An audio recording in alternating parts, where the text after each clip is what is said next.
The dust of Redemption Gulch tasted of rust and regret.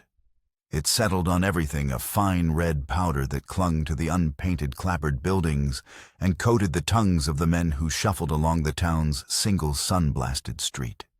Jake Thorne felt it in the back of his throat as he pushed open the heavy oak door of the Redemption Savings and Loan. The air inside was blessedly cool, but carried its own stale scent of old paper-oiled steel and quiet desperation. Jake was a man carved from the hard materials of the frontier, his face a roadmap of sun and sorrow. Once a Union sharpshooter, a man who could hold his breath and make death bloom from a quarter-mile away, he now called himself a rancher. The title felt like a poorly fitting coat, one he'd borrowed in the hopes of becoming the man who wore it. He was here today to take another step toward that new life, a life where the ghosts of the war stayed buried with the dead. Behind the polished wood of the teller's cage stood Elias Rowe, the bank manager. He was a man well into his 60s, with a fringe of white hair and spectacles that perched precariously on the end of his nose. He managed the town's meager fortunes with a gentle, if sometimes anxious, hand. Jacob Rowe greeted his voice thin but warm. "Hear about the loan." Jake nodded, placing his worn hat on the counter. Figured it was time. That north pasture needs fencing before winter, and my well is threatening to run dry. Can't ask my cattle to drink dust. Rowe shuffled some papers, his brow furrowed with the familiar lines of concern. "The board is still hesitant, Jake. Your ranch.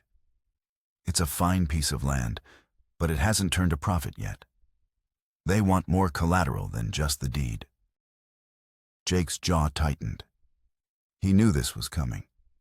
He reached into the pocket of his vest and pulled out a small, heavy object. He didn't look at it as he placed it on the counter. The silver was tarnished with age, but its weight was a solid, painful presence in his hand. It was a locket intricately carved with a twisting vine pattern. "This was my wife's," Jake said, his voice dropping to a low rasp. "It's all I have left of her." Rowe picked it up with a reverence that Jake appreciated. He sprung the clasp, revealing the miniature, hand-tinted portrait within. A woman with kind eyes and a soft smile frozen in a moment of happiness that felt a lifetime away. She was a beautiful woman, Jacob. "Yes, she was," Jake said, the words catching in his throat. Using this, his last tangible link to Sarah, as collateral felt like a betrayal. But survival on the frontier demanded sacrifices, and the memory of Sarah was a part of him that no bank could ever truly own. Suddenly, the quiet of the bank was shattered. The front door slammed open, banging against the interior wall with the force of a thunderclap. 3 men stormed in their faces, obscured by dusty bandanas. The leader, a tall man who moved with a chilling predatory grace, held a silver-plated Colt peacemaker that seemed to drink the light from the room. "This is a robbery," the leader announced, his voice surprisingly calm and articulate, utterly devoid of the frantic energy of a common thief. It was the voice of a man in absolute control. "Cooperate, and you will live to see the sunset. Resist, and your sunset is now." Jake's body went rigid. Every instinct honed by 4 years of war screamed at him. His hand twitched instinctively, seeking the Colt he wore holstered at his hip. But he was no longer a soldier. He was a rancher, a civilian, and there were innocent lives in the room. Besides Jake and Rowe, Rowe's daughter Eliza was working at a desk in the back. She was a girl of 19 with her father's kind eyes and a spirit that the harshness of the West had not yet managed to break. The 2 other outlaws moved with brutal efficiency, shoving another customer to the floor and training their rifles on the door. The leader, his cold eyes fixed on the bank manager, glided to the counter. The safe, old man. Now. Rowe, trembling, fumbled with his keys. "Please, don't hurt anyone. Just take what you want." "Oh, I intend to," the leader said, his voice a silken threat. He vaulted over the counter with an unnerving, fluid motion. As he landed, he brought the butt of his pistol down in a vicious arc, striking Roe across the temple. The old man crumpled to the floor with a soft groan, his spectacles skittering across the wooden planks. Father Eliza screamed, jumping to her feet. The leader turned his head slowly, his gaze falling upon her. He ignored her father, who lay moaning on the floor, and instead focused on the girl. "Stay where you are." Jake's muscles coiled. The cold detachment of the attack, the casual cruelty of it, set every nerve on fire. This wasn't just about money. This was about power, about inflicting pain for its own sake. The leader, whom Jake was now thinking of as Cain for the biblical mark of evil he seemed to wear, forced Eliza to open the safe. He stuffed canvas bags with bills and coin, his movements economical and unhurried. As he finished, his eyes swept the room and landed on the counter on the silver locket Jake had just set down. He walked over and picked it up. He studied the portrait of Sarah for a long moment, a flicker of something unreadable in his eyes. Then he looked at Eliza, who was trying to comfort her injured father. He saw the thin silver chain around her neck, a simple, delicate thing. With a deliberateness that was more terrifying than any shouted threat, Cain walked over to Eliza. She shrank back, her eyes wide with terror. He didn't speak. He simply reached out and ripped the chain from her neck. Then, with the same cold precision, he fastened the clasp of Sarah's locket to the broken chain and secured it around Eliza's throat.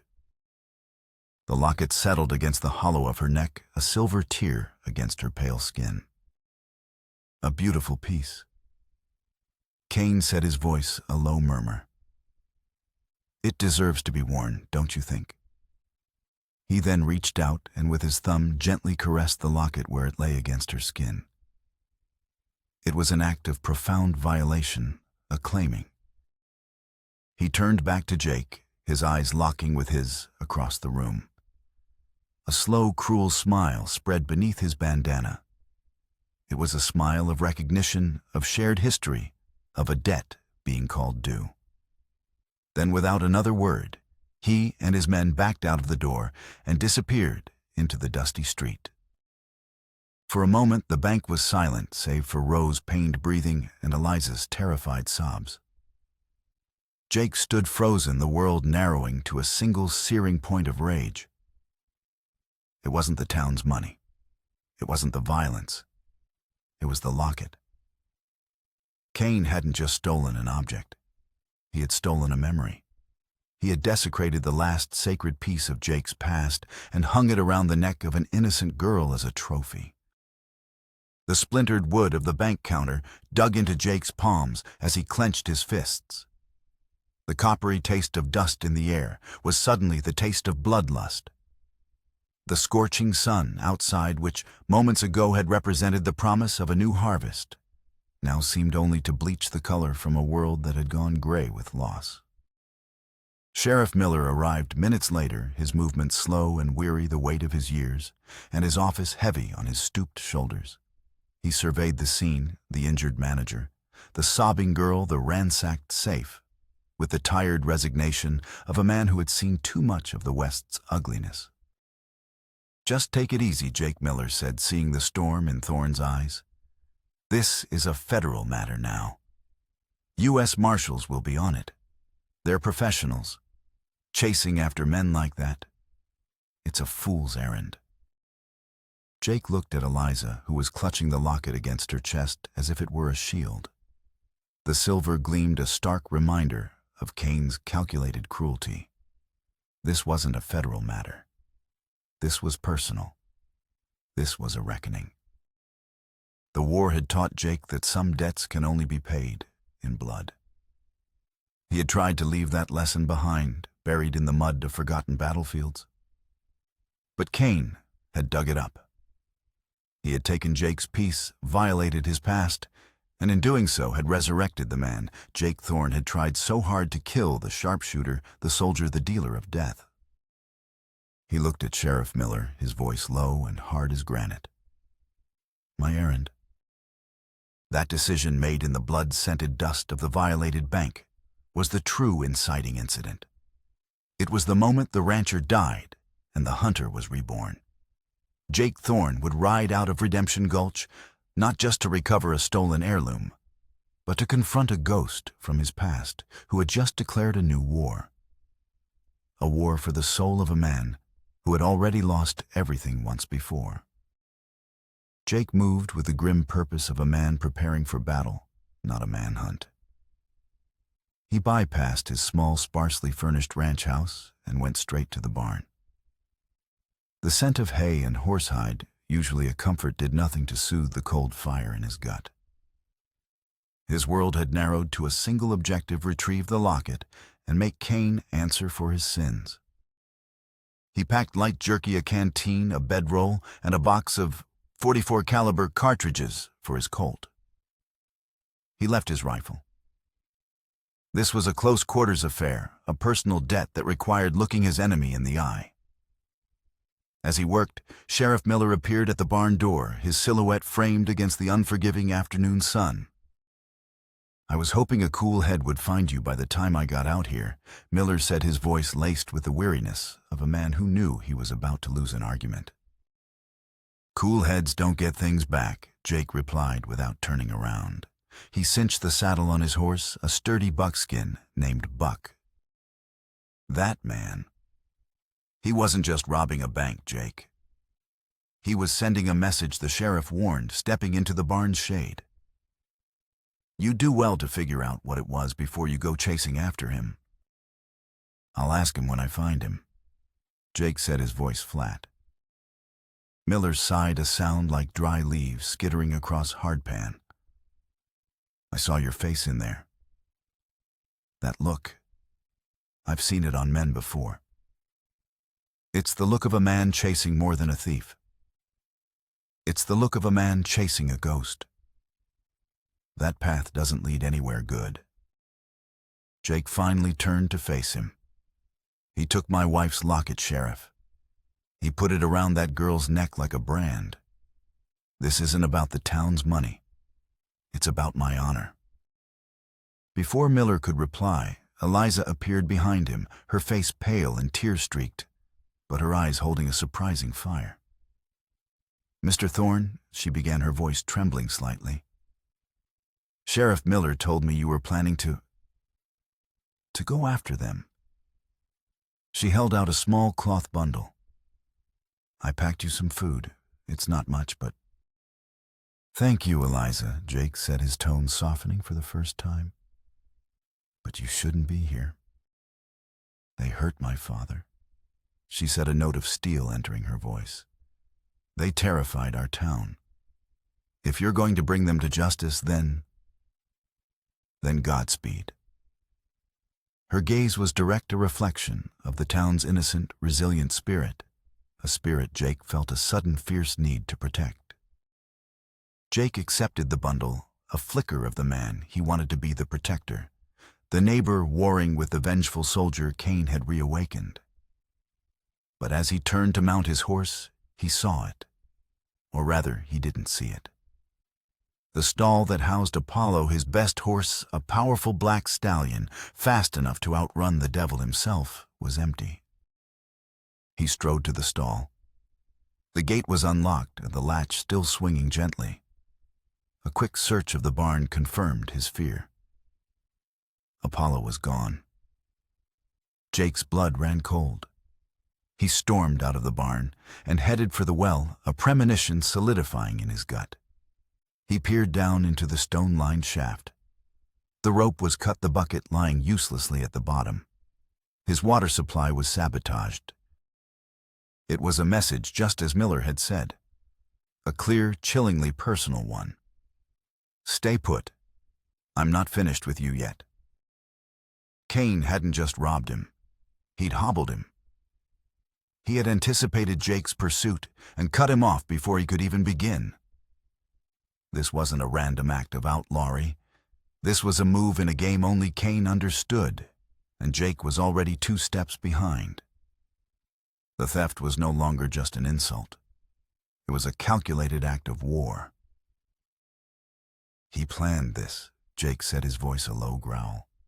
"He knew I'd come. He wanted to make sure I couldn't." Sheriff Miller placed a hand on his shoulder. "Now do you see, Jake? This is more than you can handle alone. Let the marshals deal with it." But the sabotage had the opposite effect. It didn't deter Jake. It solidified his resolve. The cold rage inside him now burned with a white-hot intensity. This was no longer just about recovering a locket.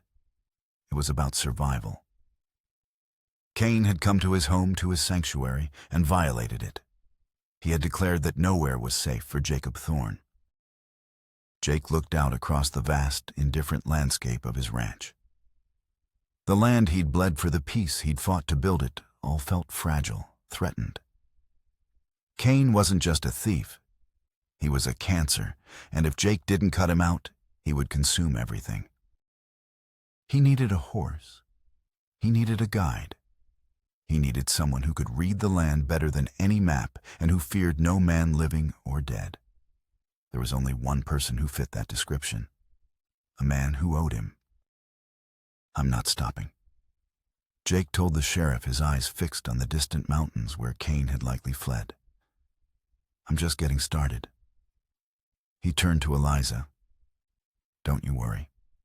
I'll get it back." The promise was for her, but the vow was for himself. The first obstacle had been thrown in his path, a clear sign that this was a personal battle. But Cain had underestimated him. He had forgotten what a cornered man, a man with nothing left to lose, but a memory, was capable of. The trail led north into the broken, labyrinthine canyons that the locals called the Devil's Jaw. It was a place where the law was a rumor and survival was a daily negotiation with God. Jake mounted on a rangy but reliable roan borrowed from the town. Livery knew he was out of his element. He could read a man's intent from 1,000 yards through a rifle scope, but the subtle language of the earth, a broken twig, a displaced stone, was foreign to him. For that he needed Shadow That Walks. He found him where he always did, in a small, isolated camp nestled in a box canyon, a place so well hidden that you could ride past it a dozen times and see nothing but rock and scrub. Shadow That Walks was a man who existed between worlds. Neither fully a part of the tribe he'd left behind, nor the white society that distrusted him. He lived by his own code. He was a tracker for hire and the best in the territory. His skills were born of a life spent observing a cynical understanding of human nature and an almost mystical connection to the wilderness. He owed Jake a life debt. 2 winters ago, Jake had found him near death, ambushed by cattle rustlers who'd left him for dead.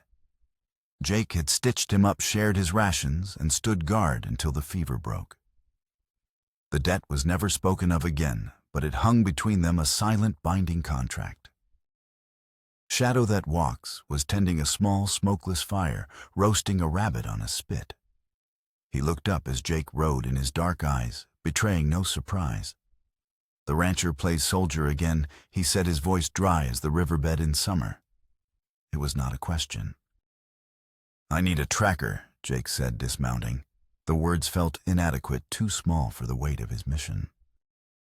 "The world is full of trackers. Most are cheaper."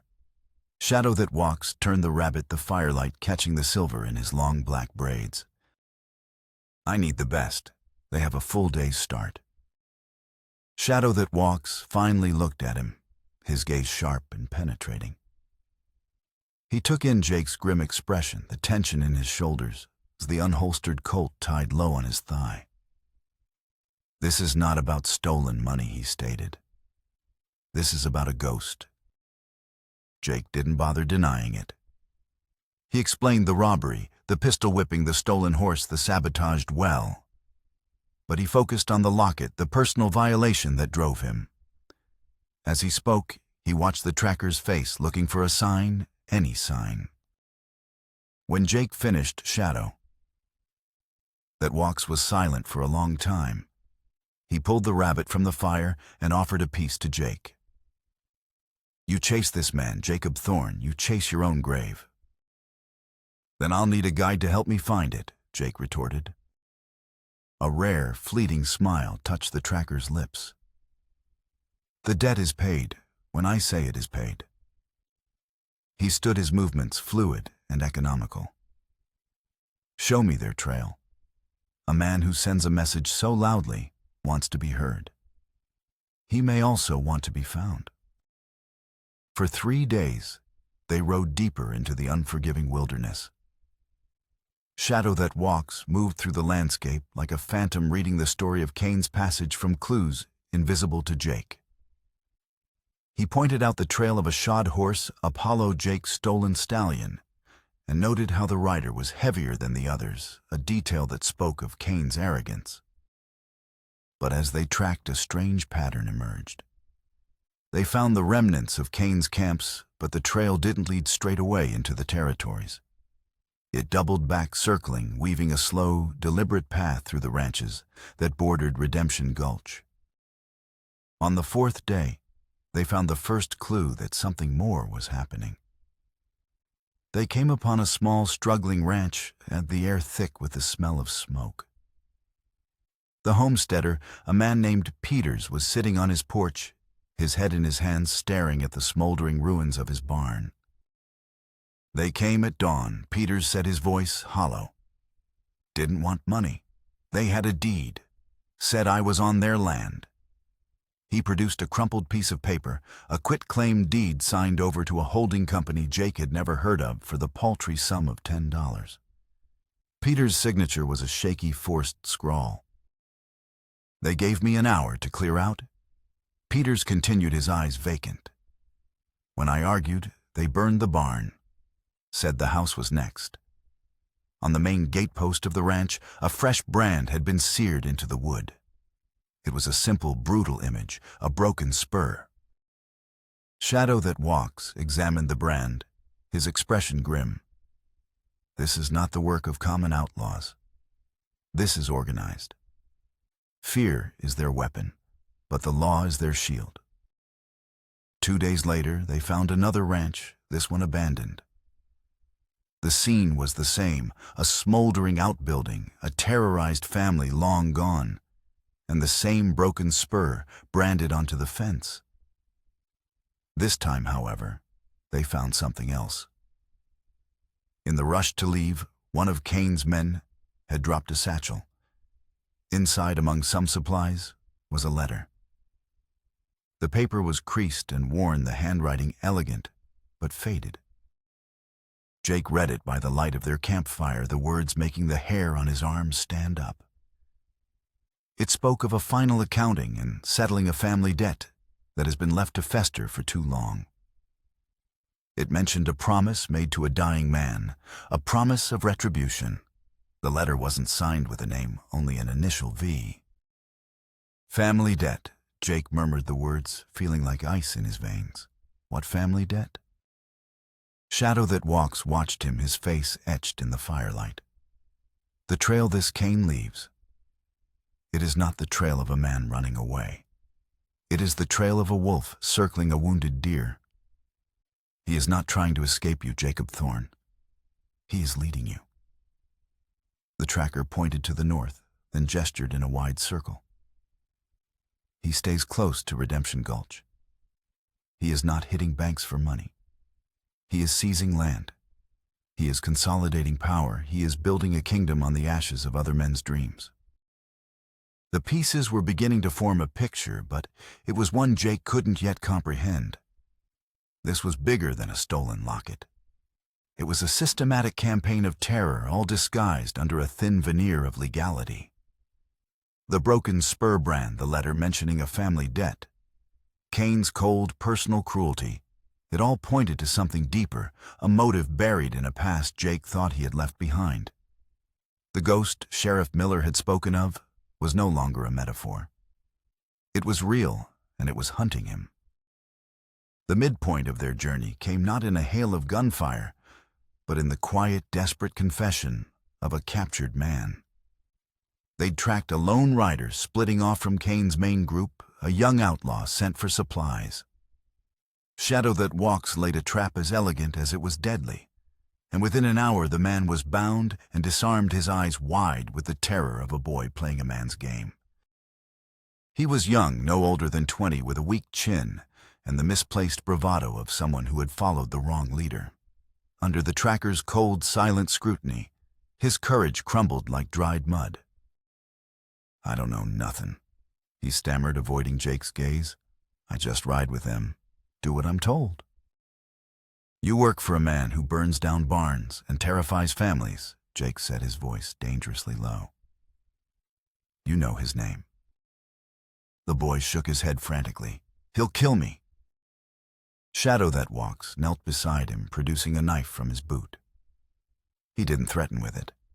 He simply began cleaning his fingernails with the tip of the blade, the slow, deliberate scraping sound more unnerving than any shout. "There are 2 paths before you," the tracker said softly.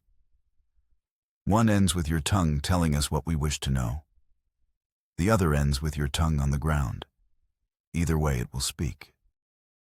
The boy broke. Tears streamed down his dusty cheeks. "His name is Kane," he sobbed. "That's all he lets us call him." "What about the broken spur?" Jake pressed, leaning in close. "What does it mean?" The boy's eyes darted around nervously. It was his brother's, he whispered, the words barely audible. His brother was a soldier, rode with a company of raiders. That was their mark. A cold dread, heavy and absolute, began to settle in Jake's stomach. A Confederate raider. The war was supposed to be over, its ghosts buried. His brother's name, Jake, demanded his voice, a harsh command. The boy flinched. Vance. Elias Vance. The name struck Jake like a physical blow. The world tilted, the campfire spinning into a blur of orange and black. Elias Vance. A face swam up from the depths of his memory, a young Confederate soldier with laughing eyes and a reckless grin, a man Jake had known in the chaos and confusion of a war that made enemies of brothers. A man Jake had killed. It had been an accident, a tragic mistake in the fog of battle, a friendly fire incident. During a chaotic night skirmish, Jake's company had been flanked. In the smoke and darkness, a figure had charged their line. Jake, acting on instinct, had fired. The sharpshooter's shot was true.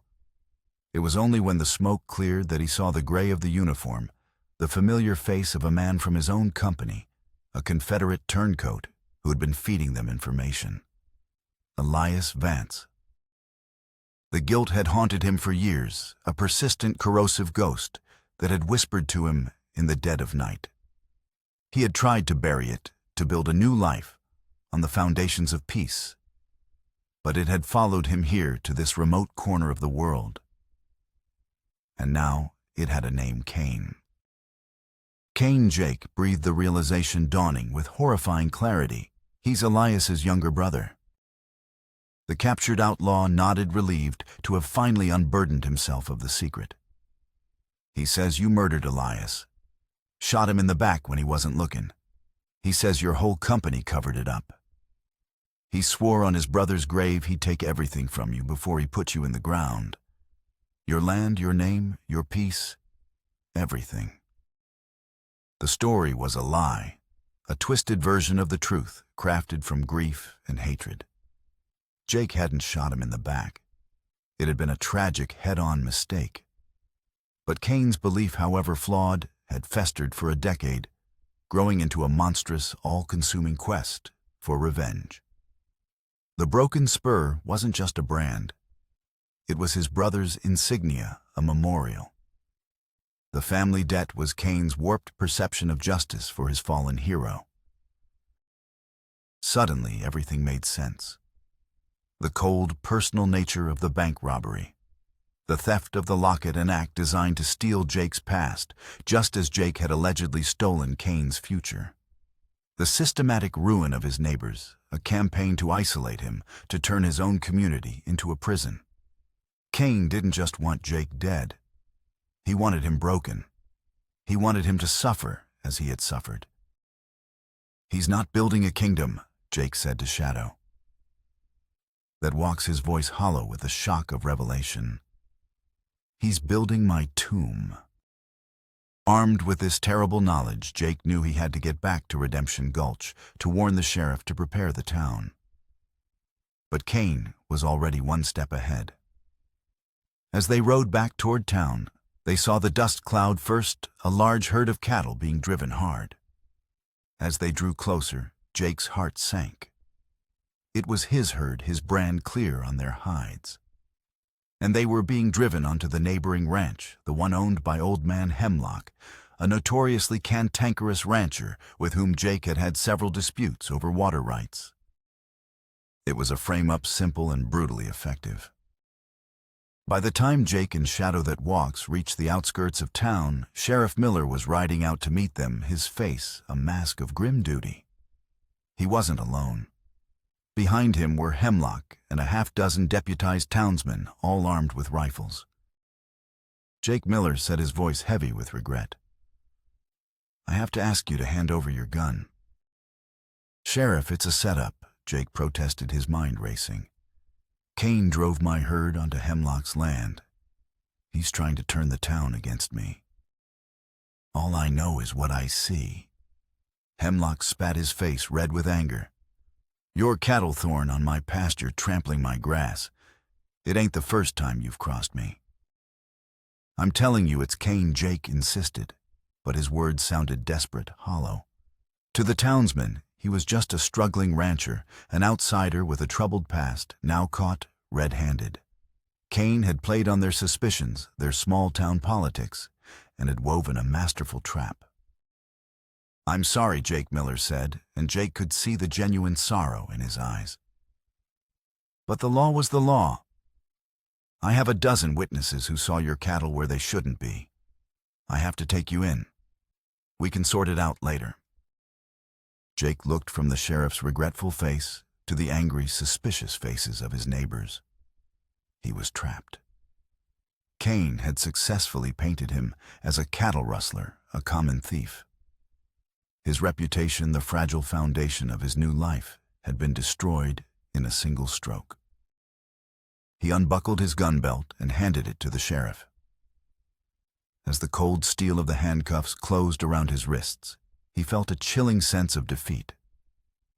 He was being arrested, disgraced, locked away, while his mortal enemy circled freely, preparing for the final act of his revenge. He had to escape. He had to clear his name. He had to face Cain not as a fugitive, but as a man seeking justice. But for now, he was a prisoner, locked in a cage of his enemy's design, the second great obstacle in his path to redemption. The jail in Redemption Gulch was a simple affair: 2 cells of iron bars, a small office for the sheriff, and a profound silence that seemed to absorb all hope. Jake sat on the thin cot, the weight of the bars a physical manifestation of his failure. Through the single grimy window, he could see the town moving on without him. He saw his neighbors whispering their glances toward the jail, a mixture of pity and contempt. Cain had not only framed him, he had successfully erased him from the community he'd tried so hard to join. Late that night, Sheriff Miller brought him a plate of beans and stale bread. The old lawman looked tired, and the lines on his face carved deeper by the day's events. "I believe you," Jake Miller said, his voice low as he passed the plate through the bars. "About Cain, about the setup. It all smells wrong. But believing and proving are 2 different things. Right now, the whole town thinks you're a rustler. So I just sit here while he destroys everything." Jake asked, the frustration, a bitter taste in his mouth. "I've sent a wire to the U.S. Marshal in Cheyenne," Miller explained. "Told them everything. About Cain, the locket, the deeds, your story about Elias Vance. Help is coming, Jake. You just need to be patient." But Jake knew Cain wouldn't wait for the marshals. His revenge was a fever, and it was about to break. He had to get out. His chance came sooner than he expected. A fierce storm rolled in from the mountains just after midnight, a violent squall of wind and sand that rattled the windows and tore at the flimsy buildings of the town. The wind howled like a banshee, masking all other sounds. In the midst of the gale, a figure appeared outside his cell window, a silhouette against the swirling dust. It was Shadow That Walks. He worked in silence, using a thin piece of metal to expertly pick the cheap lock on the window. He passed a file through the opening. "The bars are old," he whispered, his voice barely audible over the storm. "The town is blind and deaf. You have until sunrise." It took Jake nearly 2 hours of painstaking work, his muscles screaming in protest. But finally, one of the bars came loose. He squeezed through the narrow opening, dropping into the alley behind the jail. Shadow That Walks was waiting with a horse and Jake's gun belt. Kane has made his move. The tracker set his face grim in the faint moonlight that pierced the storm. He and his men rode into town an hour ago. They went to the old church. The abandoned church stood on a low rise at the edge of town, its steeple a skeletal finger pointing at the angry sky. It had been deserted for years, a place of forgotten prayers and gathering dust. "Why the church?" Jake asked, checking the action on his Colt. "He has the girl's Shadow That Walks," said, and Jake's blood ran cold. Eliza. The final piece of Kane's plan slammed into place. This was the stage for his last act. He had taken the last symbol of Jake's past, the locket. He had destroyed Jake's present, his name, and his freedom. Now he was threatening the town's future, embodied by the innocent Eliza, to force a final confrontation. As they crept through the deserted, windswept streets, the sandstorm intensified, a physical manifestation of the moral chaos that had descended on the town. Visibility was reduced to a few feet, the air thick with stinging grit. The howling wind was a fitting soundtrack for the coming duel. The church loomed out of the swirling dust, its windows dark and empty eyes. Inside, a single lantern cast long dancing shadows. Kane was standing at the altar, a parody of a preacher delivering a sermon of vengeance. Eliza was tied to a chair beside him, her face pale with terror. Around her neck, the silver locket glowed in the lantern light. "I knew you'd come." Jacob Kane said, his voice echoing in the cavernous space. He pulled down his bandana, revealing his face for the first time. He was younger than Jake had imagined, with the same reckless fire in his eyes that his brother Elias had possessed, but twisted now into something cold and obsessive. A man can't abandon his own ghost. "Let her go, Kane."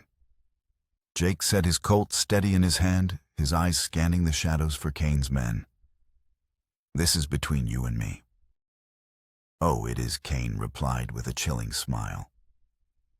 "She's just here to bear witness, to see the hero of Redemption Gulch revealed for what he truly is, a murderer and a coward who shot my brother in the back."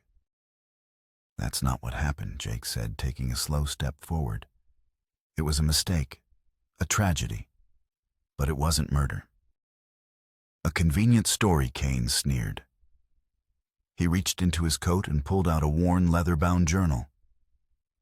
"But I have the truth, right here.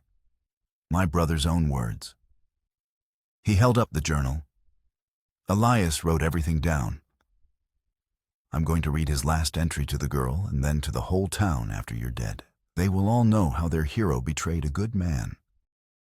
Kane opened the journal, his eyes alight with righteous fury. He was about to read the passage that had fueled his decade-long quest for revenge, the words that would condemn Jake in the eyes of the world. He intended to shame Jake, to destroy his legacy before destroying his life. But as he began to read, his voice faltered. His confident posture stiffened. The color drained from his face, replaced by a mask of shocked disbelief. He stared at the page, his lips moving silently, rereading the words, as if they were written in a foreign language. What is it, Kane? Jake asked, sensing a shift in the battle. Kane looked up, his eyes wide and unseeing, filled with a dawning horror. The foundation of his entire existence, his quest, his very identity, was crumbling beneath him. It's not possible," he stammered. He held the journal out, his hand trembling. In the flickering lantern light, Jake could see the elegant looping script of Elias Vance. The letter, his final entry, wasn't a heroic testament. It was a confession. Elias wrote not of loyalty, but of betrayal. He had made a deal with the Union, not to provide information, but to sell out his own company of raiders. He was planning to lead them into a Union ambush in exchange for a full pardon and a pouch of gold. He was a traitor, a deserter, motivated by greed, not honor. The night he died, he wasn't charging the enemy. He was running to his Union contact to finalize the deal. Jake's accidental shot, the act that had burdened him with a decade of guilt, had been a tragic, brutal, and unwitting act of justice. He had not killed a hero. He had stopped a traitor from leading his own men to their slaughter. The revelation hung in the air, heavier than the storm outside. Jake was absolved, the crushing weight of his guilt lifted in an instant. But Kane was destroyed. The brother he had idolized, the martyr in whose name he had waged a war of terror, was a fraud. His entire campaign of revenge was built on a lie. He was no longer a righteous avenger. He was just the brother of a petty coward, a man who had murdered and terrorized in the name of a fiction. The gun in Kane's hand wavered. His eyes, moments ago burning with righteous fury, were now hollow, vacant pools of despair. He was a broken man, his world shattered by a few lines of ink. This was Jake's moment. He could end it. He could pull the trigger and deliver the final fatal blow to the man who had tormented him. It would be easy. It would be vengeance. But as he looked at the shattered man before him, he saw not an enemy, but a reflection of his own grief. He saw a man poisoned by a lie, just as he himself had been poisoned by guilt. To kill him now would be to perpetuate the cycle of violence that had begun on a dark battlefield 10 years ago. It would be Kane's brand of justice, not his own. Slowly, deliberately, Jake lowered the barrel of his Colt. "It's over, Vance," he said, his voice quiet but firm. Kane stared at him, uncomprehending. Then, with a wild cry of anguish, he raised his own pistol not at Jake, but at his own temple. Before he could pull the trigger, Jake lunged forward. A single deafening shot rang out, echoing through the church as the gun discharged, sending a splinter of wood flying from the rafters. Jake wrestled the weapon from Kane's grasp, disarming him, not killing him. He pushed the sobbing, broken man to his knees. Justice, Jake declared, his voice ringing with newfound clarity above the storm. Not revenge. Justice will prevail in Redemption Gulch. As if on cue, the fury of the sandstorm began to abate. The wind's mournful howl softened to a whisper, and through the dust-streaked church windows, the first pale light of dawn painted the sky in shades of gray and rose. The air inside, once thick with sand and gunpowder, was now still smelling of rain and fresh beginnings. The church door creaked open, and Sheriff Miller entered, flanked by several armed townsmen. They had heard the gunshot and come running, their faces a mixture of fear and determination. They took in the scene, Eliza shaken but unharmed, being untied by shadow that walks. Jake standing tall and resolute. And Kane kneeling on the floor, a defeated man weeping over the ruins of his life's great lie. No explanation was needed. The truth was etched on every face. The townspeople who had been so quick to condemn Jake now looked at him with a newfound respect, their gazes filled with apology and admiration. They rallied around him, their quiet support a testament to the community he had fought to protect. Sheriff Miller clapped a hand on Jake's shoulder. "I knew you weren't a rustler," He said the words a simple but profound validation. He then walked over to Cain, who offered no resistance as the sheriff took him into custody, his quest for vengeance, ending not with a bang, but with the quiet click of handcuffs. Jake didn't watch them lead Cain away. His attention was on Eliza. He walked over and gently helped her to her feet. She looked up at him, her eyes filled with gratitude. Without a word, he reached out and carefully unclasped the locket from her neck. He held it in his palm, the silver cool against his skin. The object that had been a symbol of his grief and the catalyst for so much violence now felt different, just a piece of metal, a memory he no longer needed to cling to. He silently helped Eliza brush the dust from her dress and then began to clear the debris from the church aisle, his actions speaking of a quiet peace that words could not capture. In the days that followed, Redemption Gulch began to heal. The stolen land deeds were recovered and returned to their rightful owners. The story of Cain's vendetta and Jake's quiet heroism became the town's new founding legend. A week later, Sheriff Miller hung up his badge for the last time. He walked over to Jake, who was helping rebuild Peters's burned-down barn, the entire town having turned out to lend a hand. "I'm getting too old for this," Jake Miller said, holding out the small tin star. "This town needs a protector. It needs a man who understands the difference between the law and justice. It needs you." Jake looked at the badge, then at the faces of his neighbors, their expressions open and trusting. He was no longer an outsider. He was one of them. He had found his place not by running from his past, but by facing it. He took the badge, the weight of it, a welcome responsibility. Before Cain was transferred to the federal prison, Jake visited him in his cell. It was the final loose end. He found Cain staring blankly at the wall, a hollowed-out man. Jake didn't say a word.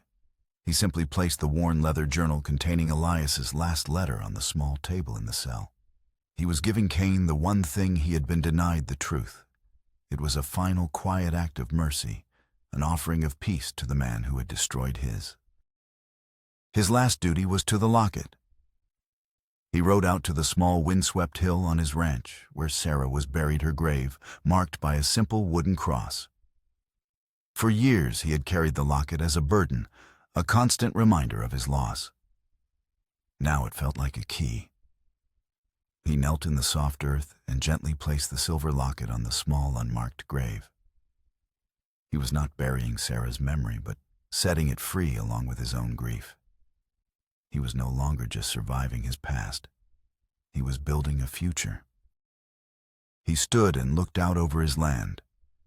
The sun was setting, casting long shadows that looked like gentle, welcoming arms. The air was clean, the promise of rain on the wind. For the first time in a decade, the ghosts of the war were silent. The absence of the locket against his chest was not a void, but a space for a new life, a new purpose.